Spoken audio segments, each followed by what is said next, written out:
not comply. Words to live by from the Daily Mojo. Speaking of dependable, our, I was going to say our very own, but it's he belongs to Freedomworks. Not in the slave sense. No, he's a free guy, but he is with Freedomworks. It's Phil Bell, and he's brought along a guest today. How you doing, Phil? I'm doing well. First of all, I want to say that I'm a slave to the traffic in the D.C. area, so I can't get away from that ever. Right? If we could have, like a civil war to get rid of that, that would be perfect. But no kidding.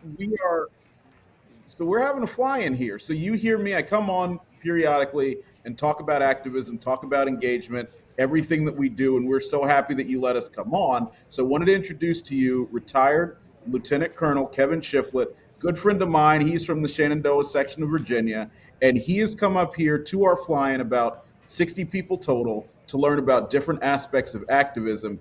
And in about an hour or two, we're going to head over to Capitol Hill so that we can let Nancy Pelosi and her friends know what we're up to. So, Kevin, why don't you talk a little bit about why you came here and what you do and you're involved with Freedomworks?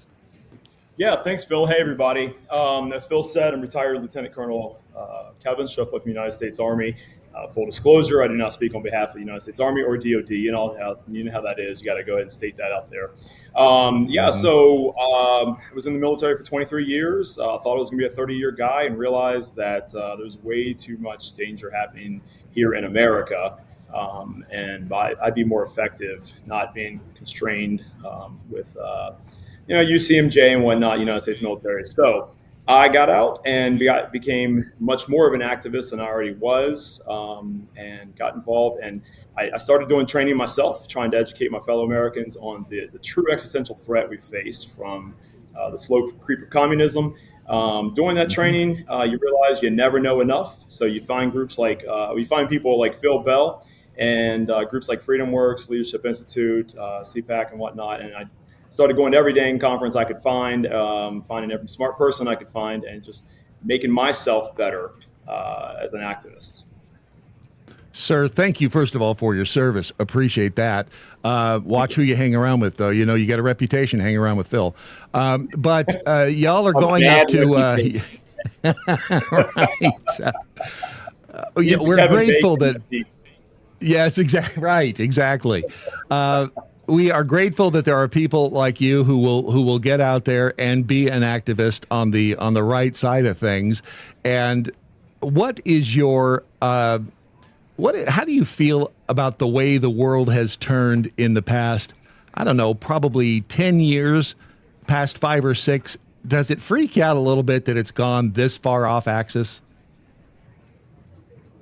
I'm not going to say I'm that guy that said, "Hey, I told you so," but I mean, many people have seen this coming. I think it's just materialized in such a way that your average everyday citizen can't deny it anymore. Anyone who studies their history knows these were seeds planted initially in 1848 with the Communist Manifesto, and then put on super speed in the early 20th century with critical theory. Yep. We need to understand this is a long-term system, a long-term fight meant to destroy our way of life. And that's exactly what communism does. And so I think we're seeing a lot of it materialize these days because, the communist globalist left they've studied their history, and they know if you go after the media and you go after the youth, you can write your own future. Every dictator has done that, has used that methodology. And I think we just believe that we have these two beautiful, huge oceans protecting us from that. Well, the world's a lot smaller today than it was, decades ago. Indeed. And I think we did not do what Ben Franklin said. If you can keep this republic, you got it. But we've just kind of taken it for granted for way too long. You know, you mentioned the youth. If you go after the Utes of America, as it were, Ted Nugent over on Truth, he tweeted, or whatever it is you do on Truth, he truthed a photo of the, Ron, can we take this full here? The Utes holding up swastika flags, and then the Utes of today holding up these rainbow flags in schools. And that right there speaks volumes, because you do. If you go after the kids, you've got the next generation, and who knows how many generations after that.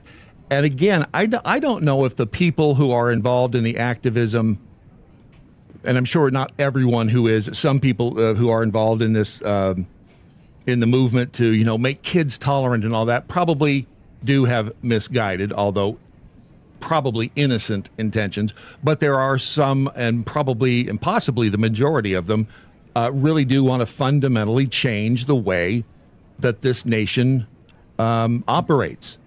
And that really is scary, because they've had a hell of a head start, and credit where credit is due, they're doing a good job of moving things in their direction. You believe, obviously, it's possible to change this direction, though, right? Yes, sir, I do. I mean, like you said, you got to give the devil his due. That's for sure.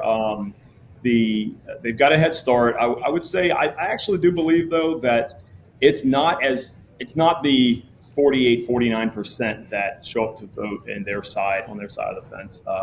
I believe it's literally, Vladimir Lenin, not John Lennon. Vladimir Lenin called them useful idiots, and that's his phrase, not ours, yes. Right? So, throughout mankind, throughout the animal kingdom, there's always been a certain small part of humanity that wants to control everyone else, and most people want to just be left alone. But people who don't get that, they fall for so much simple propaganda. And I'll say our side has been terrible at understanding the power of messaging. We don't understand. That's what, again, you utilize the media to push that messaging. You use culture to push that messaging. And if we start focusing on that, well, first of all, we got to get organized properly. We are not organized. Right. We're kind of use random chaos theory and hope that something emerges, and we say, oh, look at that guy. He's got it. Let's follow him. Well, no human lives forever. So when we throw all of our eggs into one basket and say, oh, he's going to be our savior. I saw, I think it was Jesse Keller said, there is no political savior coming. And it's so true. Right. We've got to understand how to organize properly at the local, what I think the fundamental building block is the local GOP committees. And if you don't like your local GOP committee, the best way to kneecap them is to join them and fix it. Get yourself come to these events like Freedom Teams here at Freedomworks, learn how to lead and learn how to be a political activist. And, it's interesting. Oh, sorry. Go ahead, Brad.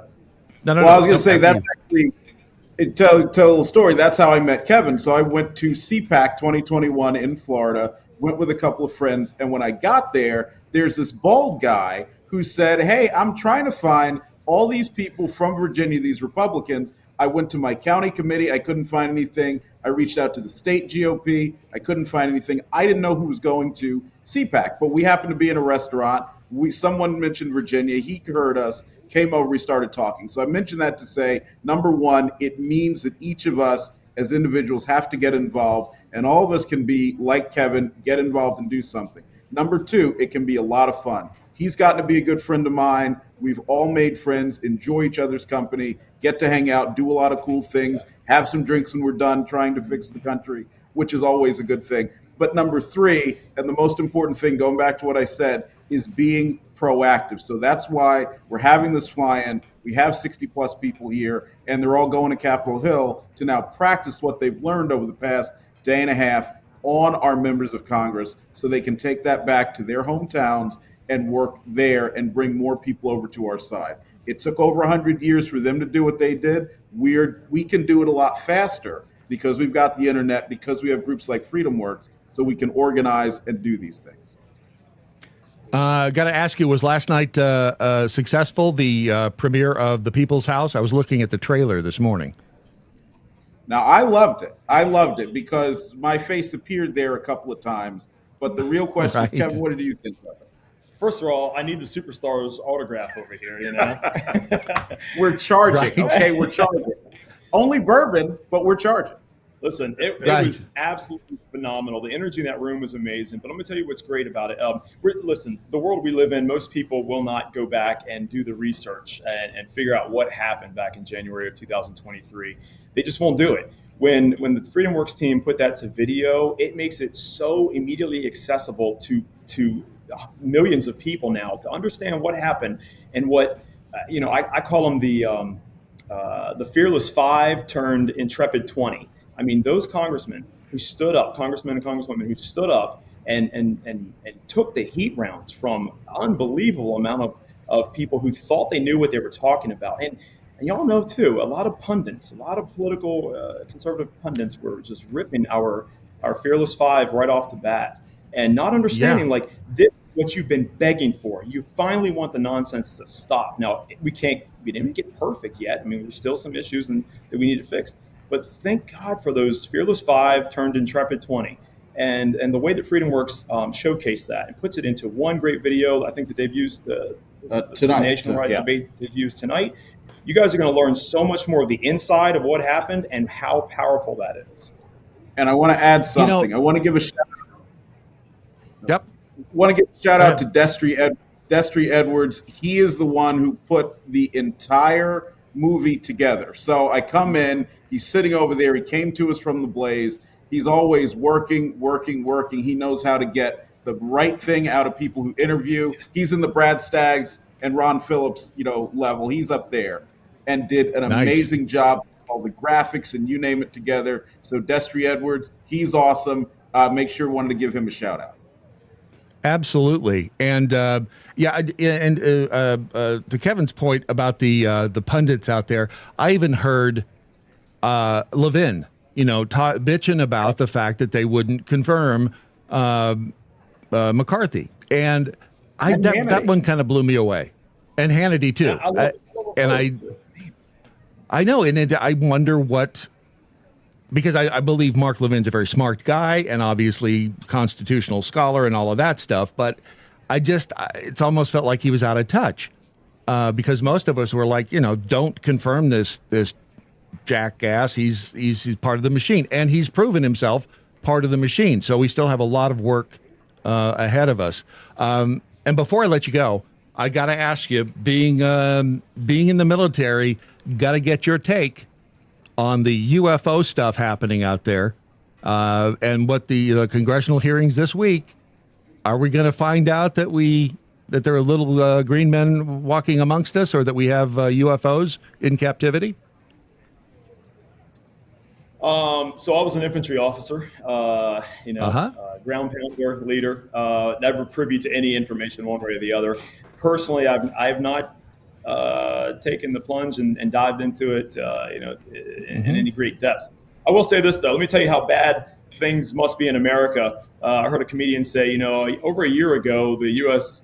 government, through way of politicians, basically said, "Hey, we think we have aliens," and nobody cared. That's how bad it is. Like, people are so focused on everything else. So, take that. Absolutely. Absolutely. The aliens are easy to find. Just go to Massachusetts. Right. You'll find a lot of them right there. The First Amendment lives here. Watch and listen at thedailymojo.com.